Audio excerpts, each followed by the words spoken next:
Hello दोस्तों, आप सभी का स्वागत है आपके YouTube channel online teaching and BP sir में। आज हम आपके लेके हैं कक्षा 10 की गणित है। त्रिभुज की प्रश्नावली है 6.3। इस वीडियो में आपको 6.3 के क्वेश्चन नंबर 6 और क्वेश्चन नंबर 7 कराने वाले हैं। अगर अभी तक आपने इसके पीछे की वीडियो नहीं देखी है तो आप हमारे चैनल पर जाएंगे, वहाँ से आपको जाना है प्ले लिस्ट पे। आप जैसे प्ले लिस्ट पे आओगे वहाँ पे आपको दिखेगी कक्षा 10 गणित। आप कक्षा 10 गणित पे जाओगे, जितनी भी आज तक की पीछे की वीडियो आपको सारी मिल जाएंगी। आप सारी वीडियो यहाँ से एक एक करके देख सकते हैं। आपको बता दें कि इस चैनल पे आपको 9 से 12 तक की मैथ पढ़ाई जाती है। अगर आप मैथ पढ़ना चाहते हैं बहुत अच्छे से तो आपको इस चैनल को सब्सक्राइब कर लेना और साथ में बेल आइकन और बटन दबा लेना, जिससे कि आने वाली हमारी हर वीडियो आप तक आसानी से पहुँच सके। तो वीडियो को अंत तक जरूर देखिएगा। तो चलिए वीडियो शुरू करते हैं। तो देखिए प्रश्न नंबर 6 कह रहा आकृति में यदि त्रिभुज ABE सर्वांग सम है। सर्वांग सम का निशान आपको याद रखना है, और केवल अगर सिंपल ऊपर ही ऐसे होता तो समरूप का हो जाता, क्योंकि ये समरूप का है और ये सर्वांग सम है। तो कह रहा है कि आकृति में यदि ABE सर्वांग सम है त्रिभुज ACD, मतलब कि ABE, तो ABE देख लेते हैं कहाँ तो है ABE, मतलब ये जो त्रिभुज है ABE यहाँ पे जो बन रहा है ये ऐसे त्रिभुज ऊपर करके, ये ABE सर्वांग सम है ACD, मतलब कि ACD इस साइड से जो ये त्रिभुज बन रहा है ये दोनों त्रिभुज सर्वांग सम है। तो ACD और AEB सर्वांग सम है। तो दर्शाइए कि त्रिभुज ADE समरूप होगा ABC के। तो ADE मतलब कि ये जो ऊपर वाला त्रिभुज है ये समरूप होगा दूसरे त्रिभुज ABC, मतलब बड़े वाले त्रिभुज से। तो देखिए कैसे हम इस क्वेश्चन को सॉल्व करेंगे, इस पे आज आपको बताने वाले बहुत ही अच्छे से। तो देखेंगे, देखिए सबसे पहले आपको कुछ नहीं करना है, आपको पता होना चाहिए कि समरूप के नियम कौन कौन से होते हैं, क्योंकि हमने पीछे ही दोनों वीडियो में, जो पीछे की वीडियो दोनों हुई हैं उसमें आपको मैंने बताया कि समरूप कैसे कैसे जानेंगे कि समरूप है। चलिए एक बार फिर से देख लेते हैं समरूप के लिए।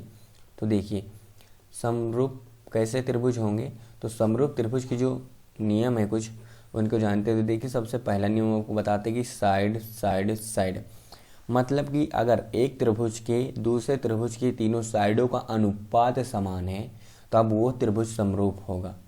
और इसके बाद दूसरा बताते हैं आपको एंगल एंगल एंगल, मतलब कि एक त्रिभुज के अगर दूसरे त्रिभुज से तीनों एंगल बराबर हैं तो हम उससे कहेंगे समरूप त्रिभुज। और जो इसका दूसरा नियम है वो डबल एंगल का है, मतलब अगर दो भी एंगल समान है तो भी समरूप होगा, तीन एंगल समान तो भी होगा, दो एंगल समान तो भी होगा। और जो इसका तीसरा है, चौथा है, वो है एंगल साइड एंगल। कहने का मतलब है साइड, बीच की साइड तथा उससे बनने वाले दोनों एंगल, मतलब दोनों कोण, अगर दूसरे त्रिभुज के बीच के बनने वाली साइड उसके दोनों एंगल सामान्य हैं तो त्रिभुज समरूप होगा। जिससे हम कह दें ये बीच की साइड है, उससे कौन कौन से एंगल बनेंगे, ये एंगल और ये एंगल होना चाहिए और बीच की साइड होनी चाहिए। और दूसरे त्रिभुज में इसी प्रकार एक एंगल होना चाहिए, उसके अगल बगल की बनने वाली भुजाओं से क्या होना चाहिए, कोण, कोण और साइड, तो इनका अनुपात और ये बराबर हैं तो त्रिभुज समरूप होगा। इसी प्रकार हमको पांचवा आपको बता रहे हैं साइड एंगल साइड, मतलब कि दो भुजाओं तथा उसके बीच का कोण। अब साइड भुजा है तो दो भुजाओं तथा उसके बीच का कोण दूसरे त्रिभुज की दो भुजाओं और उसके बीच के कोण के समान है तो हम कहेंगे त्रिभुज क्या है, समरूप है। जैसे कि ये दो भुजाओं मान लीजिए तो बीच का कोण होना चाहिए और उसके अगल बगल की भुजाएं अगर दूसरे त्रिभुज की, इसी प्रकार दो भुजाएं उसके बीच के कोण के समान है तो हम कहेंगे त्रिभुज समरूप है। तो आपको समझ में आ गया होगा इस समरूप के नियम होते हैं, और सर्वांग सम के ये जैसे ये नियम है और सर्वांग सम का ये भी नियम है। तो चलिए हम इस क्वेश्चन को सोल्व करते हैं। सर्वांग सम में क्या होता है कि सर्वांग सम में साइडें समान होती हैं। सर्वांग सम में क्या होगा कि साइडें समान होगी तभी त्रिभुज क्या होगा, सर्वांग सम होगा। तो चलिए सबसे पहले हम लिखेंगे हल, लिखेंगे त्रिभुज ABC है, लिखेंगे त्रिभुज ABC लिख लेंगे। सबसे पहले जो दिया है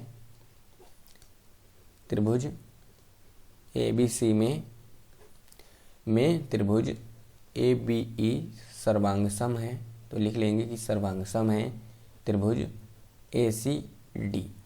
इतना सर्वांग सम है। अगर सर्वांग सम है तो आपको इसमें कौन सा हमें सिद्ध करना, आपको इतना याद रहना चाहिए, छोटे वाले से आपको ऊपर नीचे तक बड़ा वाला सिद्ध करना है कि समरूप है। तो अगर इसमें हम कुछ देखें कि इसमें कुछ मिल सकता है तो हाँ, इसमें हमें ये मिल सकता है कि जो इसकी AB भुजा है, जो इसकी AB भुजा है, ये जो इसकी AB भुजा है वो इस त्रिभुज की AC देखिए ये AC भुजा के बराबर, तो लिखेंगे यहाँ पे कि AB बराबर के क्या है, AC है। तो हमारे पास AB बराबर AC मिल गया यहीं से, और यहाँ से एक और भुजा हमें बराबर मिल जाएगी। देखेंगे तो जो भुजा क्या है AD, यहाँ पे देखोगे आप इसमें AD है, तो इसमें जो देखोगे आप कि क्या है, इसमें जो AE है और AD, देखिए AE मतलब AE इसकी भुजा ही तो थी जो समरूप त्रिभुज में, तो AE बराबर मिल जाएगा हमें AD। तो ये भी हमें मिल जाएगा क्योंकि हमारे पास जो सर्वांग सम दे रखे हैं उस हिसाब से देखिए तो ABE मतलब कि ABE जो आपको देखते हैं, अगर आपको इसमें नहीं समझ में आ रहा तो देख लीजिए इसको अलग से।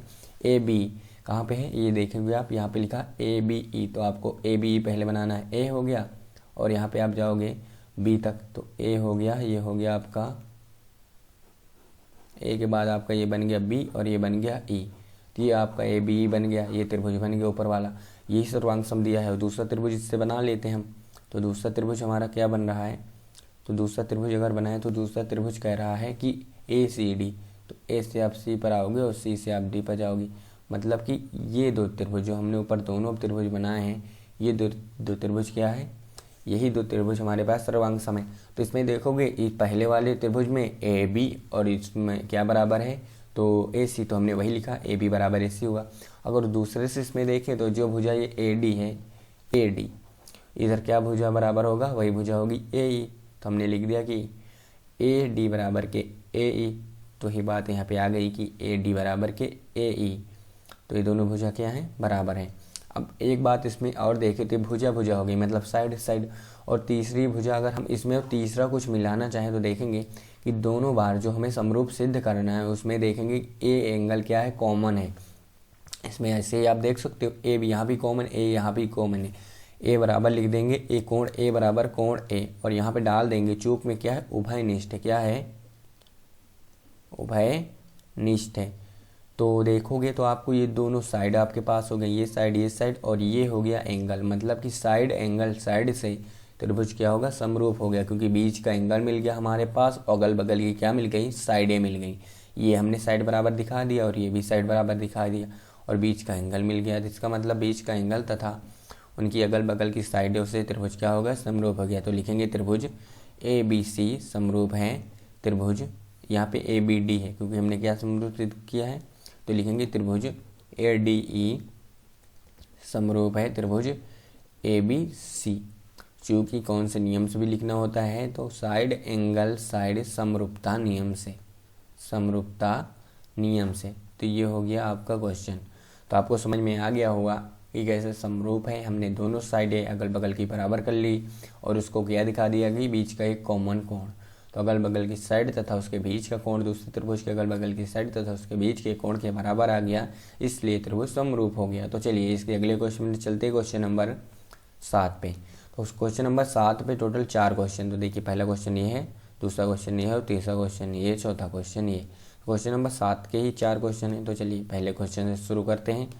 तो लिखेंगे हल, तो आपको कुछ नहीं करना, इसमें बहुत ही सिंपल क्वेश्चन है, आपको जो दिया त्रिभुज वहीं से आपको शुरुआत करना है। लिखोगे आप हल त्रिभुज AEP और CDP में, क्योंकि आपको कुछ दिया नहीं, और तो यही आप लिखोगे कि त्रिभुज AEP और CDP में आपको देखना, आपको सबसे पहले यहाँ देख लेना क्या कोई इसमें उभयनिष्ठ यहाँ से आपको मिल जाएगा, नहीं तो आपको इसमें अगर चित्र में आओगे तो ABAEP, A हो गया, ये E हो गई और ये क्या हो गया P, मतलब कि ये त्रिभुज AEP हो गया, पहला त्रिभुज हो गया। और दूसरा त्रिभुज क्या सिद्ध करना है, CDP, मतलब कि C हो गया, ये हो गया D और ये हो गया P, तो ये CDP हो गया, मतलब दूसरा त्रिभुज ये दोनों त्रिभुज हमको सिद्ध करना है कि समरूप है। तो हमें देखते हैं क्या क्या लग सकता है। तो यहाँ पे आप देखोगे P कोण दोनों साइड बराबर होगा, क्योंकि इस साइड से शीर्षा विमुख कोण है, इस साइड भी शीर्षा विमुख कोण है, क्योंकि अगर इस प्रकार हो, एक इस साइड से दूसरा इस साइड से, तो दोनों आपस में बराबर होते हैं, उन्हें हम शीर्षा विमुख कोण को बोलते हैं। तो सबसे पहले लिखेंगे कोण P बराबर के कोण P, और यहाँ पे लिखेंगे चूँकि शीर्षा विमुख कोण है, कौन सा कोण है, तो शीर्षा विमुख कोण है, तो शीर्षा विमुख कोण है, इसलिए एक कोण P कोण क्या हो गया, बराबर हो गया। और दूसरा कोण भी बराबर हो सकता है। तो दूसरा कोण कहाँ से बराबर होगा, यहाँ पे देखोगे ई, अगर इस साइड का 90 अंश का तो इस साइड का भी 90 अंश होगा क्योंकि लंब है। उसी प्रकार इस साइड का 90 अंश है ही नहीं, तो यहाँ पे डी कोण और ई कोण, क्योंकि नाम ही है डी और ई, अगर ये डी कोण और ई कोण क्या है, बराबर है, क्योंकि दोनों क्या है, समकोण है। तो लिखोगे आप कोण डी बराबर कोण ई, इसमें ई है, इस साइड लिख दोगे आप कोण ई बराबर के कोण डी, और चौक में लिखोगे क्या है, समकोण है। क्या है, समकोण है। तो हमारे पास ये भी एंगल मिल गया। तो हमने आपको दो एंगल का एक बताया था, इसका एक नियम उससे समरूप होता है। तो लिखोगे त्रिभुज आप ए ई पी समरूप है त्रिभुज सी डी पी के, और चौक में लिख दोगे आप डबल एंगल समरूपता नियम से। तो ये हो गया इस क्वेश्चन का आंसर, पहला सिद्ध हो गया हमारा डबल समरूपता नियम से ये त्रिभुज समरूप होगा। तो चलिए इसके दूसरे क्वेश्चन में चलते हैं। तो इसका दूसरा पार्ट है, इसमें क्या क्या सिद्ध करना, तो उसी प्रकार हम वहीं से चालू ही करेंगे। सबसे पहले लिखेंगे हल त्रिभुज ए बी डी और त्रिभुज सी बी ई में यहाँ पे आप में लगा दोगे। अब इसमें आप देखोगे ए बी डी कहाँ है, तो हमें ए बी डी, यहाँ पे ये बन रहा हमारा ए बी डी वाला पार्ट, ये है ए बी डी का पार्ट। और देखें तो और सी बी ई, तो सी यहाँ पे सी है और बी है ये और ई है ये, तो सी बी ई मतलब सी बी ई, ये कोण और ये कोण, इसको हमें समरूप दिखाना। अगर इसमें हम देखें तो इसमें दोनों बार आपको दिखा होगा कि ई दोनों बार यहाँ पे देखोगे आप तो कॉमन है। देखिए कैसे, यहाँ पे आप देखोगे कोण हमारे पास है ए बी डी, तो ए हो गया और बी हो गया और डी हो गया, यहाँ तक गया। और उसके बाद देखोगे क्या है सी बी ई, तो सी बी ई देखोगे आप दोनों बार क्या है, ए उभयनिष्ठ बी उभयनिष्ठ, क्या है, बी उभयनिष्ठ है।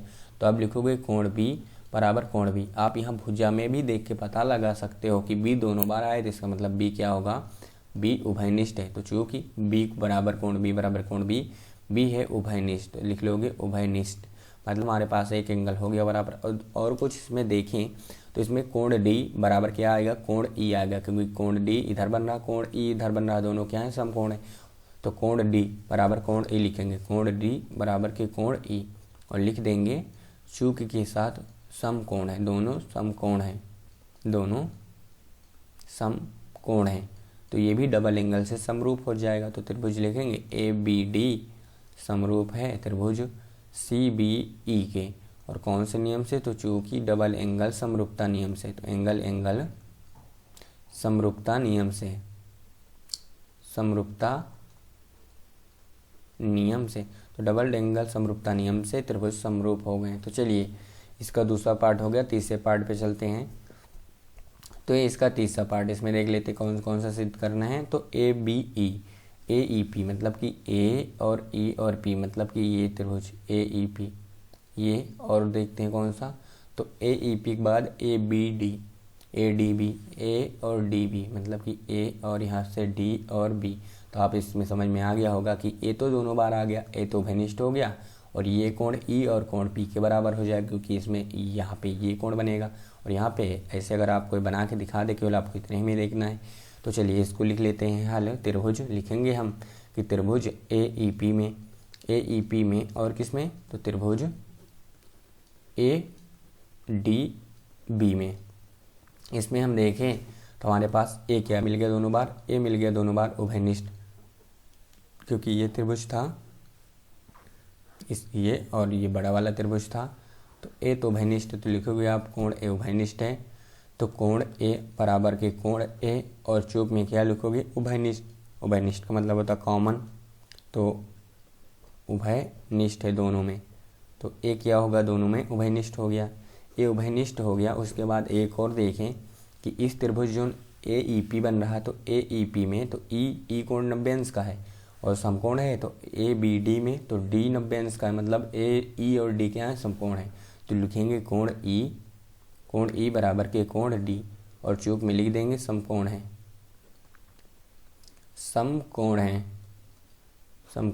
दोनों समकोण है। आप लिख सकते हैं कि दोनों समकोण है। तो इसीलिए त्रिभुज ए ई पी समरूप हो गया त्रिभुज ए डी बी, और चूक में लिख दोगे किस नियम से, तो डबल समरूपता नियम से, समरूपता नियम से। तो चलिए क्वेश्चन नंबर इसके चौथे चलते, जो इसका अंतिम क्वेश्चन है। तो ये क्वेश्चन है वैसे ही आप लगाएंगे, देखिए कितना आसान होगा अब आपके लिए, क्योंकि आपने इसके 3 क्वेश्चन पीछे लगा चुके हैं।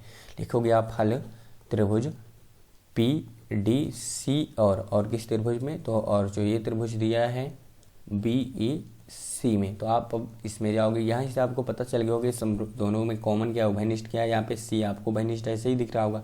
तो चलिए देखते हैं सबसे पहले पी डी सी में। तो पी है यहाँ पे और डी है यहाँ पे और सी है यहाँ पे, मतलब एक जो त्रिभुज हमारा ये है पी डी सी। तो हमने पी डी सी, ये हमें एक त्रिभुज लेना है, तो पी डी सी हो गया। और दूसरा चलिए त्रिभुज देख लेते हैं। तो दूसरा त्रिभुज क्या है हमारा, तो जो दूसरा त्रिभुज है वो क्या है, तो बी ई सी।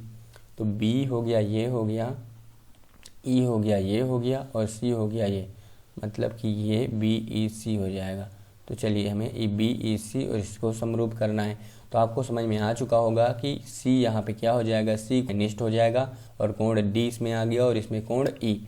तो वैसे ही लगेगा, आप लिखोगे कि कोण सबसे पहले सी बराबर कोण सी, और सी क्या है, चूक में आप लिखोगे उभयनिष्ठ, क्या है, उभयनिष्ठ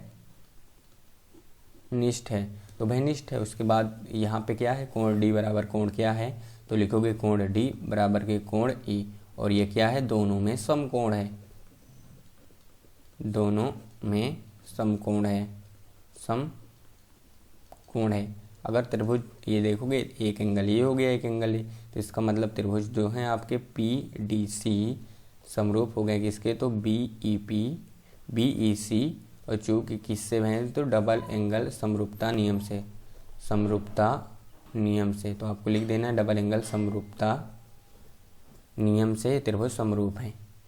तो हमने आपको इस वीडियो में क्वेश्चन नंबर 6 के क्वेश्चन नंबर 7 के 4 क्वेश्चन इस वीडियो में आपको कराए हैं। अगर आपको वीडियो अच्छी लगी है तो वीडियो को लाइक कर लीजिएगा। अगर आपको कुछ भी समझ में आए इसमें तो वीडियो को लाइक कर लीजिएगा, चैनल को भी ज़रूर सब्सक्राइब कर लीजिएगा। तो चलिए मिलते हैं अगले वीडियो पे, कमेंट भी करके ज़रूर बता दीजिएगा वीडियो कैसी लगी।